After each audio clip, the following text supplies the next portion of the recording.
National news x के अलावा ITV network के हरियाणा, राजस्थान, छत्तीसगढ़, उत्तर प्रदेश, पंजाब, हिमाचल, गुजरात में हमारा न्यूज चैनल है। देश के हर कोने में हमारा नेटवर्क है। बांग्ला রামমোহন বিদ্যাসাগরের বাংলা, রবীন্দ্রনাথ নজরুলের বাংলা, মাস্টারদা সূর্য সেন, নেতাজি সুভাষচন্দ্র বোসের বাংলা, বিধানচন্দ্র রায়, প্রণব মুখোপাধ্যায়ের বাংলা, সত্যজিৎ রায়, অমর্ত্য সেনের বাংলা, হেমন্ত মুখোপাধ্যায়, মান্না দের বাংলা, PK বন্দ্যোপাধ্যায়, চুনি গোস্বামীর বাংলা, উত্তম কুমার, সৌমিত্র চট্টোপাধ্যায়ের বাংলা। বাংলা তুষার শুভ্র হিমালয় আর সাগরের নীল তটভূমি দিয়ে সাজানো বাংলা, শ্যামল সবুজ শাল পিয়াল আর হিজলের বাংলা, নদী নালা আর লাল মাটির বাংলা, সোনালী ধান আর রূপলি শস্যের বাংলা, ভোরের আজান আর সন্ধ্যের শাখের বাংলা, দুর্গাপুজো, ঈদ, বড় দিনের বাংলা, সেই বাংলা সুখ দুঃখ চাওয়া পাওয়ার কথা বলতে, অন্যায় অনাচারের বিরুদ্ধে আওয়াজ তুলতে, রাজনীতির মুখোশের লড়াইয়ের ছবি তুলে ধরতে আমরা আসছি আকাশ ছুঁয়ে মাটিতে এক নতুন তরঙ্গ। আমরা মানে ইন্ডিয়া নিউজ জয় বাংলা, আমরা মানে সঠিক খবরের প্রতি দায়বদ্ধ, রাজনৈতিক নিরপেক্ষতার প্রতি দায়বদ্ধ, ক্যামেরার লেন্সে প্রতি মুহূর্তের ঘটনা দুর্ঘটনার ছবি তুলে আনার প্রতি দায়বদ্ধ, সুস্থ সংস্কৃতির প্রচারে দায়বদ্ধ। আমরা इंडिया न्यूज जय बांग्ला, আমরা टीम इंडिया न्यूज जय बांग्ला, ITV नेटवर्क के नए न्यूज चैनल इंडिया न्यूज जय बांग्ला में आपका स्वागत है। ITV नेटवर्क देश का सबसे बड़ा मीडिया नेटवर्क है। India news national news x के अलावा ITV नेटवर्क के हरियाणा, राजस्थान, छत्तीसगढ़, उत्तर प्रदेश, पंजाब, हिमाचल, गुजरात में हमारा न्यूज चैनल है। देश के हर कोने में हमारा नेटवर्क है। এখন থেকে প্রতি মুহূর্তে সত্যি কথা, সোজা ভাবে বলতে আপনার ঘরে, আপনার টেলিভিশনের পর্দায় আসছি আমরা মানে ইন্ডিয়া নিউজ জয় বাংলা, আমরা টিম ইন্ডিয়া নিউজ জয় বাংলা। এবং এই শুভক্ষণে আমাদের যাত্রা শুরু হলো এবং এই যাত্রায় আপনাকে সহজ যাত্রী চাই আমরা। আপনি মানে আসমুদ্র হিমাচলের বাঙালি, বিশ্বের সমস্ত কোণের সব বাংলা ভাষাভাষী মানুষ, আর এই নতুন যাত্রায় আপনাদের ভালোবাসা আর সহচর্যের একান্ত প্রত্যাশী আমরা মানে ইন্ডিয়া নিউজ জয় বাংলা, আমরা মানে টিম ইন্ডিয়া নিউজ জয় বাংলা। ইন্ডিয়া নিউজ আর নিউজ এক্স দুটি গুরুত্বপূর্ণ সর্বভারতীয় জনপ্রিয় হিন্দি এবং ইংরেজি ভাষার খবরের চ্যানেল সহ আরো 9টি আঞ্চলিক ভাষার চ্যানেলে সমৃদ্ধ আমরা।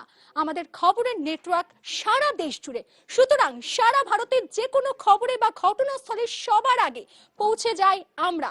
খোঁজ করি খবরের আড়ালে লুকিয়ে থাকা খবর। আমরা মানে ইন্ডিয়া নিউজ জয় বাংলা, আমরা মানে টিম ইন্ডিয়া নিউজ জয় বাংলা। এবং যে মুহূর্তটার জন্য আমরা এতক্ষণ ধরে অপেক্ষা করেছিলাম এবং এত দিন ধরে অপেক্ষা করেছিলাম এবং সেই মুহূর্তের সন্ধিক্ষণে আমরা হাজির, ইন্ডিয়া নিউজ জয় বাংলা। এবং এই শুভক্ষণের জন্য কিন্তু আমরা অপেক্ষা করছিলাম এবং অবশ্যই আজকে আমাদের এই মঞ্চের সবপক্ষে এই আমাদের এই কনক্লেভে কিন্তু থাকবেন বিশিষ্ট রাজনীতিবিদরা এবং থাকবে সব পক্ষ এবং সরাসরি কিন্তু আমরা থাকবো আপনাদের সঙ্গে এবং আপনাদের সাথে। আজ থেকে কিন্তু আমরা সঙ্গী হয়ে আছি আপনাদের সঙ্গে। India This is undermining dignity of the governor. This should not have happened. Mamata Banerjee brings with her the experience, the credibility and the delivery. People have voted for change. They voted. It has been a pro-incumbency vote. हम तो कितने प्रदेश में राज कर रहे हैं, कितने प्रदेश में चुनाव लड़ रहे हैं, कहीं हिंसा होता नहीं, कोई कंप्लेन नहीं कर सकता है। এক দশকেরও বেশি সময় ধরে জাতীয় পর্যায়ে বাংলার খবর পরিবেশনে বিশ্বাসযোগ্যতা ও ধারাবাহিকতা। मैं समझता हूं कि बहुत बड़ा अपराध है যাদের বক্তব্য প্রভাব ফেলে সমাজে। बंगाल की जनता परिवर्तन के लिए, चेंज के लिए वोट देना चाहती है। We have lived with the people. We understood their sensibilities. Anybody who wants to save India today in order to change India for the better tomorrow is branded as a leftist, which is good for us. Very frankly, the people of Bengal are feeling suffocated. বাংলার যে কোনো বিপর্যয়ের সময় আমরা ছিলাম পাশে। Wasn't paying the due attention required. প্রতি মুহূর্তে প্রত্যেক খবরের সঙ্গে অপ্রতিদ্বন্দ্বী নির্বাচনী খবরাখবর, 16টি ভাষায় 11টি নিউজ চ্যানেল সহ দেশ জোড়া নেটওয়ার্ক, নিউজ এক্স ও ইন্ডিয়া নিউজের মতো দুটি গুরুত্বপূর্ণ জাতীয় নিউজ চ্যানেল। এবার বাংলা ভাষায় বাংলার খবর। ইন্ডিয়া নিউজ জয় বাংলায় আপনাদের স্বাগত। आईटीवी नेटवर्क के नए news channel India news Joy Bangla में आपका स्वागत है। आईटीवी नेटवर्क देश का सबसे बड़ा मीडिया नेटवर्क है। India news national news x के अलावा आईटीवी नेटवर्क के हरियाणा, राजस्थान, छत्तीसगढ़, उत्तर प्रदेश, पंजाब, हिमाचल, गुजरात में हमारा न्यूज चैनल है। देश के हर कोने में हमारा नेटवर्क है। আজ এই সন্ধিক্ষণের জন্য আমরা অপেক্ষা করছিলাম এবং অবশ্যই সেই সন্ধিক্ষণে এসে আমরা দাঁড়িয়েছি। মন্ত্রীর সপক্ষ নিয়ে ই কনক্লেভ আমাদের শুরু হচ্ছে এবং অবশ্যই আমরা সরাসরি চলে যাব আমাদের সহকর্মী উদয় প্রতাপ সিং এর কাছে এবং যার সঙ্গে রয়েছেন রাজ্যপাল জগদীপ ধনকর। উদয়জি, হ্যাঁ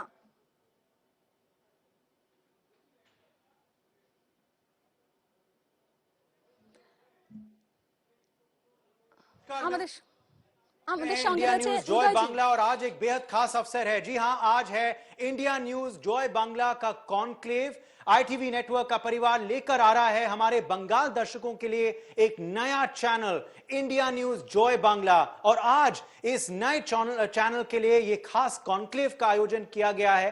और हमारे जो प्रथम मेहमान हैं इस खास अवसर पर, वह कोई और नहीं बल्कि राज्य के प्रथम सदस्य हैं। जी हां, पश्चिम बंगाल के राज्यपाल जगदीप धनकड़ जी जुड़ चुके हैं हमारे संग इस वक्त। जगदीप धनकड़ जी, बहुत बहुत स्वागत है आपका इंडिया न्यूज जॉय बांग्ला पर। आज ये नए चैनल का आगाज हो रहा है और आप हमारे प्रथम मेहमान हैं। बहुत बहुत स्वागत है आपका। उदय प्रताप जी, मैं आपका आभारी हूं। उदय प्रताप जी, मैं आपको कह सकता हूं without fear of contradiction, Calcutta जैसा कोई शहर नहीं है, पश्चिम बंगाल जैसा कोई प्रांत नहीं है। कोलकाता वास्तव में सिटी ऑफ जॉय है। बंगाल कल्चर का एपिसेंटर है। आप बंगाल के किसी भी हिस्से में चले जाइए, आपको वो देखने को मिलेगा जिसका मुकाबला दुनिया में आपको शायद ही कहीं मिले। आप सुंदरबन चले जाइए, चाहे दार्जिलिंग चले जाइए। हमारे यहाँ 51 शक्तिपीठों में से कितनी ज़्यादा है देखिए। अब शांति निकेतन देखिए, 100 साल मनाने जारी है। आप जादवपुर यूनिवर्सिटी देखिए, कलकत्ता यूनिवर्सिटी, आप विक्टोरिया मेमोरियल इंडियन म्यूजियम देखिए, मतलब नेशनल लाइब्रेरी, कुछ भी आप देखेंगे आपको मिलेगा। आप यदि अगर ऐतिहासिक पृष्ठभूमि में देखेंगे तो सबसे बड़ा सामाजिक सुधार राजा माउंट रॉय, मतलब दुनिया को प्रभावित करने वाला थॉट प्रोसेस आपको विवेकानंद जी मिलेंगे, रविन्द्रनाथ टैगोर मिलेंगे। मतलब जहाँ किसी भी फील्ड में आप देखें, आर्ट, म्यूजिक, साइंस, लिटरेचर, किसी भी फील्ड में you will find a Bengali mind performing at the highest level. हमारे यहाँ कितने नोबेल लॉरिएट्स हैं, भारत रत्न है, किस फील्ड में काम नहीं किया गया है। मैं तो कह सकता हूं कि जहां जहां बंगाल में गया मुझे आश्चर्य हुआ कि मैं बंगाल नहीं आता तो मैं किस प्रकार से इग्नोरेंट होता। तमलुक में गया तो पता लगा सैकड़ों साल पुराना क्या इतिहास है। चैतन्य प्रभु की भूमि में जाएं तो पता लगता है क्या हुआ है। आप कहीं भी चले जाइए, जानने की आवश्यकता है। नॉर्थ बंगाल में जाएंगे, सुंदरबंस को लोग जानते हैं, दुनिया के अंदर स्थान है, पर नॉर्थ बंगाल में जाएंगे कितने नेशनल पार्क हैं, कितनी वाइल्ड लाइफ सेंचुरीज हैं, टाइगर रिजर्व है, दार्जिलिंग के साइड में कलिम्पोंग है, देखते ही बनता है। तो उदय प्रताप जी, यहां ज्यादा समय दीजिए, आपकी चैनल सही समय पर आई है। मीडिया का रोल पश्चिम बंगाल के हित में रहे, ये मैं कामना करता हूं। क्योंकि आप हमारे प्रथम मेहमान हैं धनकड़ जी, तो मैं आपसे जरूर एक संदेश चाहूंगा हमारे पूरे टीम के लिए, India news Joy Bangla team के लिए, आईटीवी नेटवर्क की टीम के लिए और मीडिया के लिए आपका संदेश क्या रहेगा। मीडिया की भूमिका बहुत अहम है, आजकल चुनाव चल रहे हैं पश्चिम बंगाल में, तो मीडिया की भूमिका पे और हमारी टीम के लिए आपका क्या संदेश रहेगा। मैं आपको मुबारकबाद देता हूं कि आपने ऐसा सोचा कि आपका परिवार पश्चिम बंगाल में भी अपनी उपस्थिति दर्ज करे। इंडिया न्यूज जॉय बांग्ला को मैं बहुत शुभकामनाएं देता हूं। आपके माध्यम से आपको और आपके सभी सहयोगियों को मैं ये मानकर चलता हूं, ये उनका सार्थक प्रयास राज्य की जनता के हित में रहेगा। पश्चिम बंगाल का प्रथम सेवक होने के नाते मैं सौभाग्य मानता हूं कि आपने पहले दिन ही मुझे ये मौका दिया है।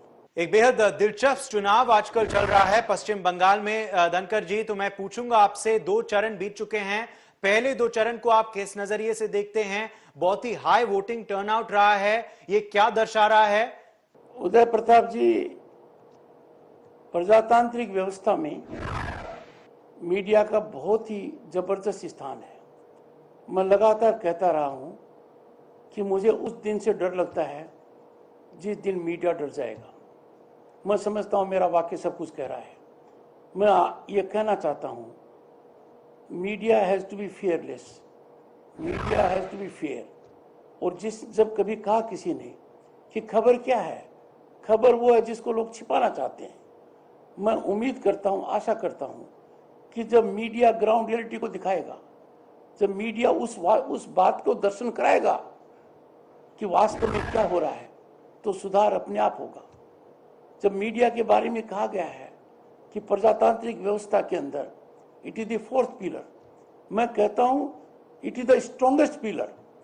और मीडिया अपना काम निष्पक्षता से करे, निर्भीकता से करे, जनहित में करे और थोड़ा सेंसेशन से अलग हटकर करे, ऐसी मैं कामना करता हूं।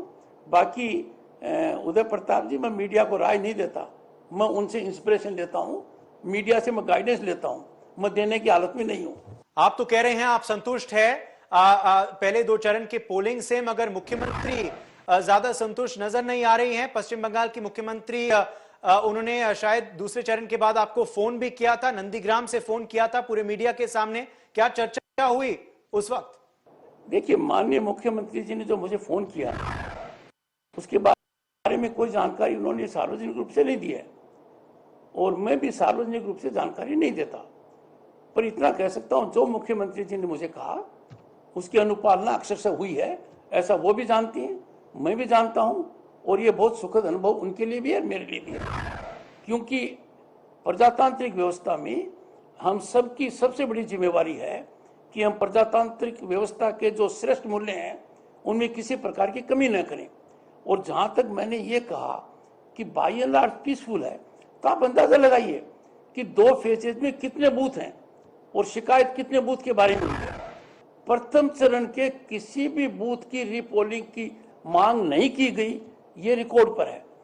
इस फेज की कितनी की जाएगी मेरे को जानकारी नहीं है, पर मैं आपको कह सकता हूं पहले के मुकाबले बहुत कम होगा।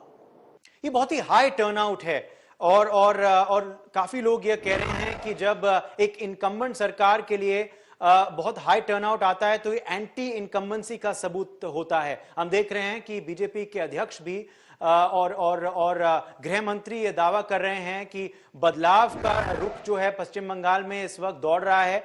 क्या आपको लगता है ये जो हाई टर्नआउट है वो बदलाव की ओर ले जा रहा है पश्चिम बंगाल को? क्या बदलाव नजर आ रहा है आपको पहले 2 चरण के वोटिंग के पश्चात? नहीं, ये राजनीतिक विषय है उदय प्रताप जी, मुझे इसमें मत डालिए। मैं मॉडल कोड ऑफ कंडक्ट के अंदर राज्यपाल होने के नाते आई विश टू कन्फाइन, संवैधानिक की जो सीमाएं हैं उसका उल्लंघन न मैंने आज तक किया है न करने का मेरा मानस है। मेरा यह है कि राज्यपाल का राजनीति से कोई सरोकार नहीं है। मैं राजनीतिक आउटकम के अंदर स्टेक होल्डर नहीं हूं।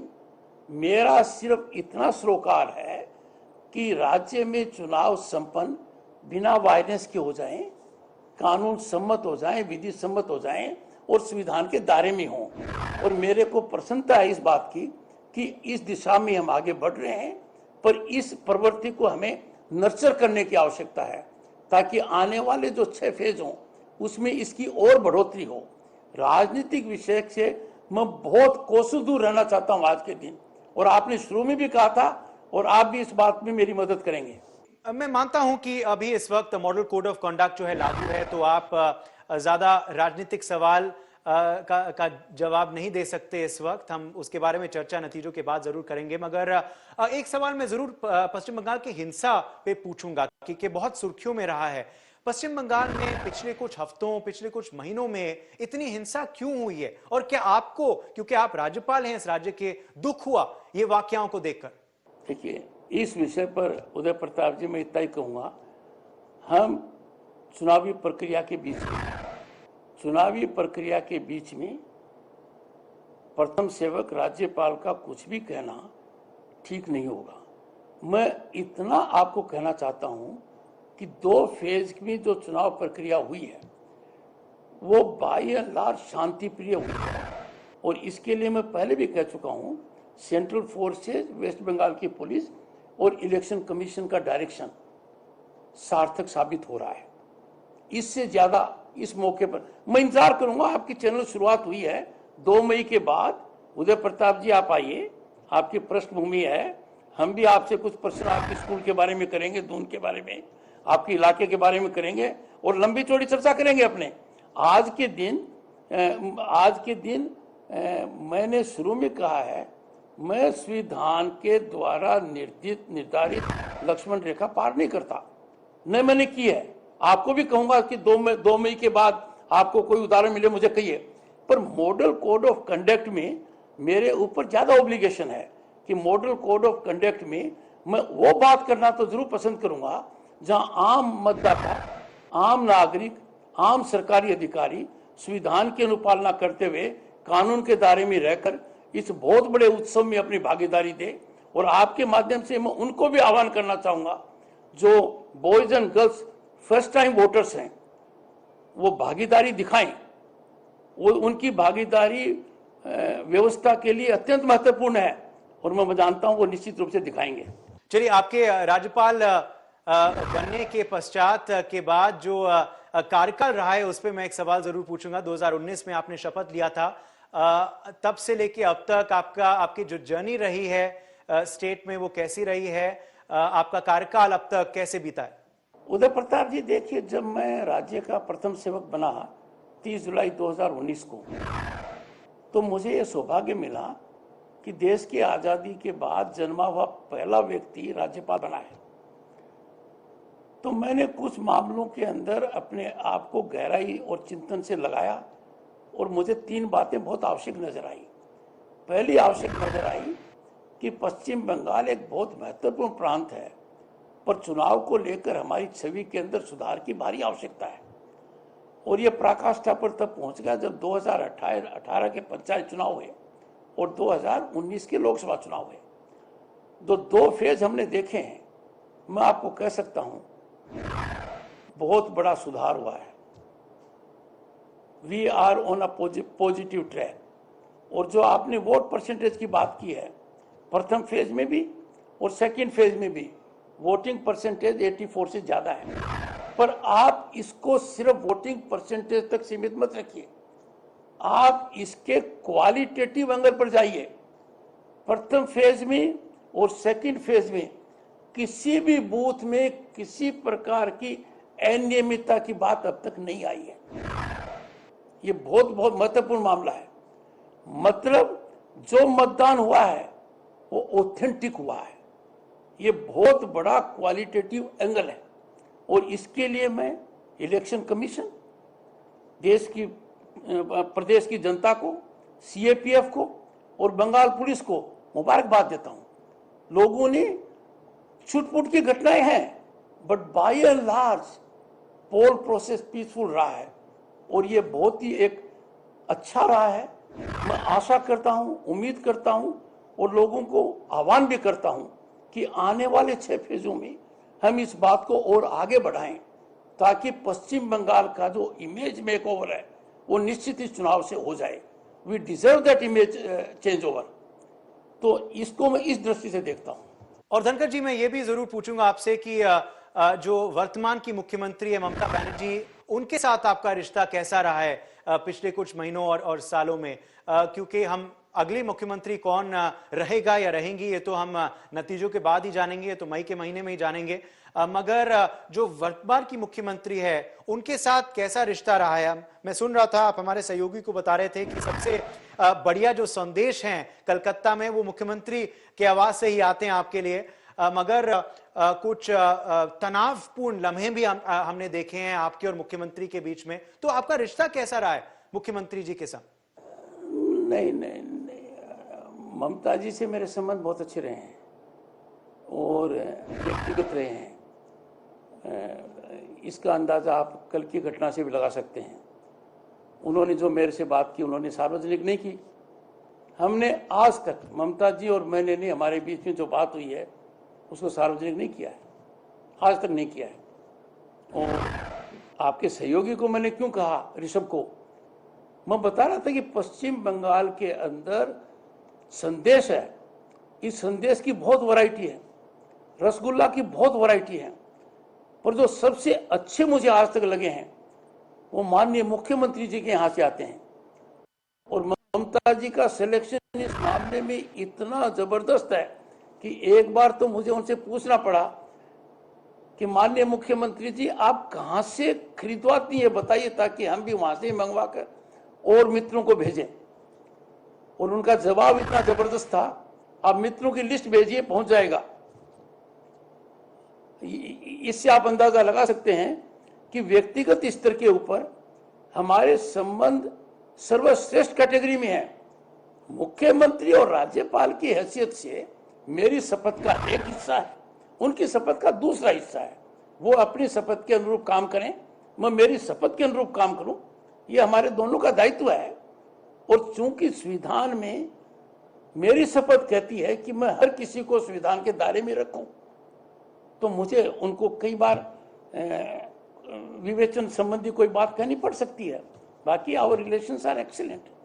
आखिरी दो सवाल मैं आपसे पूछूंगा जगदीप धनखड़ जी। एक तो आने वाले चरणों के बारे में क्या आपको उम्मीद है कि जैसे आप कह रहे हैं अब तक फ्री एंड फेयर पोलिंग हुई है पश्चिम बंगाल में, आने वाले चरणों में भी ऐसा ही रहेगा? और क्या आपको यही उम्मीद है कि बहुत से लोग आएंगे, वोटिंग टर्नआउट जो है वो पहले दो चरणों की तरह ही हाई रहने वाला है, बहुत लोग आएंगे अपना अपना मतदान करने के लिए? देखिए उदय प्रताप जी, दो फेज अच्छे निकले, वायलेंस कम हुआ है, लोगों ने खुलकर मतदान किया है, मतदान की प्रतिशत दोनों में 84 से ज्यादा रही है, यह सुखद अनुभव है। This trend has to be nurtured, इसमें खाद पानी देने की आवश्यकता है ताकि आने वाले 6 फेज के अंदर हालात और सुधरें, ताकि पश्चिम बंगाल का नाम फेयर इलेक्शंस के अंदर ऊंचा आए। 2 फेज हमें बहुत आशा की किरण दिखा रहे हैं, मैं मानकर चलता हूं आगे रहेगा। और लोगों ने खुलकर मतदान दिया है, निर्भीकता से मतदान दिया है, छुटपुट की घटनाओं के अलावा सब चीज सामान्य रहा है, ये एक अच्छा काम रहा है। मैं लगातार 2 बातें कहता रहा था, 3 कहता रहा था, पर 2 पर जोर था। एक, हमारे यहाँ चुनावी प्रक्रिया संविधान के दायरे में हो, कानून के दायरे में हो, निष्पक्षता हो, मतदान फ्री और फेयर हो, मतदाता को अपना मत अपने हिसाब से देने की वजह से कोई दुष्परिणाम न सहना पड़े, ये मैं कहता रहा था। दूसरा, सरकारी तंत्र को मैं आगाह करता रहा था कि सरकारी तंत्र का कोई राजनीतिकरण नहीं होना चाहिए, सरकारी तंत्र को राजनीति में दिलचस्पी नहीं लेनी चाहिए, सरकारी कर्मचारी का यह दायित्व नहीं है कि वो राजनीति का काम करे। और जब मैं अच्छा बदलाव देख रहा हूं, सुखद बदलाव देखता हूं, तो मुझे बहुत अच्छा लगता है, and this is a positive change. बाकी राज्यपाल की दृष्टि से मैं राजनीति में कोई स्टेक होल्डर नहीं हूं, राजनीति किधर जाती है, ऊंट किधर करवट बैठता है, इससे मेरा कोई लेना देना नहीं है। मेरा लेना देना बहुत सीमित है, और मेरा लेना देना सीमित है कि सब कुछ भारत के संविधान की मूल भावना के अंतर्गत हो, कानून के दायरे में हो, रूल ऑफ लॉ के अनुसार हो, इतना ही मेरा देखना है, इसके अलावा मैं स्टेक होल्डर नहीं हूं। आखिरी सवाल मैं आपसे पूछूंगा, क्योंकि आप पश्चिम बंगाल के इस वक्त राज्यपाल हैं, तो आने वाले दिन, आने वाले महीने, साल पश्चिम बंगाल के लिए कैसे रहेंगे? क्या आपको उम्मीद है कि पश्चिम बंगाल जो है वो सोनार बांग्ला की तरफ बढ़ेगा? क्या आपको यह उम्मीद है कि देश में जो विभिन्न इस वक्त समस्याएं हैं, चाहे वो कोरोना का सेकेंड वेव क्यों ना हो, चाहे वो किसान मुद्दे को लेकर ये जो प्रदर्शन चल रहे हैं उनकी बात की जाए, या फिर अन्य मुद्दे जो हैं, क्या आपको उम्मीद है कि आने वाली सरकार जो है वो उन मुद्दों का समाधान करेगी? और पश्चिम बंगाल में आने वाले दिन कैसे रहेंगे आपके नजरिए में?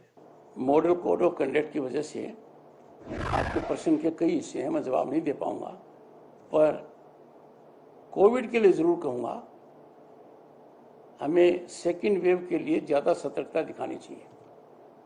मैं सभी भाई बहनों से हाथ जोड़ के आग्रह करूंगा कि हमें फटी गली में नहीं आना चाहिए। सेकेंड वेव भी ढंग से निपट जाए, हमारे विवेचन के अनुसार से निपट जाए। हम सजग रहें, सतर्क रहें और जो हमें मापदंड बताए गए हैं उनकी अनुपालना करें, उसी हिसाब से चलें। चलिए, आप जुड़े हमारे संग, बहुत बहुत शुक्रिया। जगदीप धनखड़ जी, आप हमारे प्रथम मेहमान बने और आज आपने हमारे लिए वक्त निकाला, तो मैं आपको शुक्रिया अदा जरूर करता हूं ITV नेटवर्क के बिहाफ पे। आप सबको बहुत बहुत शुभकामनाएं कि आपने इंडिया न्यूज जॉय बांग्ला की शुरुआत की है। बहुत बहुत शुभकामनाएं उदय प्रताप जी आपको और आपके सभी सहयोगियों को। नमस्कार। और हम यही कामना करते हैं कि आप इस काफी मुश्किल वक्त में स्वस्थ रहें और सुखी रहें। बहुत बहुत ধন্যবাদ উদয় জি। আমাদের সঙ্গে এতক্ষণ ছিলেন উদয় প্রতাপ সিং, আমাদের সহকর্মী, এবং যার সঙ্গে ছিলেন রাজ্যপাল জগদীপ ধনখড়, এবং বাংলার সংস্কৃতি থেকে বাংলার রসগোল্লা, এবং তার কথায় উঠে আসলো নানান কথা, এবং বাংলার রাজনীতির বিষয় নিয়েও কিন্তু তিনি কথা বললেন আমাদের সহকর্মীর সঙ্গে। এবং অবশ্যই আজকে বাংলার মাটিতে ITV নেটওয়ার্ক যাত্রা শুরু করলো ইন্ডিয়া নিউজ জয় বাংলা। আপনার ভাবনা আমাদের ভাষায়, সোজা কথা সোজা ভাবে, ইন্ডিয়া নিউজ জয় বাংলা। এবং সেই মাহিন্দ্রক্ষণের জন্য আমরা অপেক্ষা করেছিলাম, এবং এই মুহূর্তে আমরা সরাসরি চলে যাব আমাদের নিউজ রুমে, যেখানে রয়েছেন আমাদের সহকর্মী মাসুমা, এবং দীর্ঘ কয়েক দিন ধরে অক্লান্ত পরিশ্রম করে যারা আজকে আমরা সকলে কাঁধে কাঁধ মিলিয়ে ঠিক এই দিনটার জন্য অপেক্ষা করছিলাম এবং এই মুহূর্তটার জন্য অপেক্ষা করছিলাম। অত্যন্ত দামি মুহূর্ত, কারণ এই আজকের এই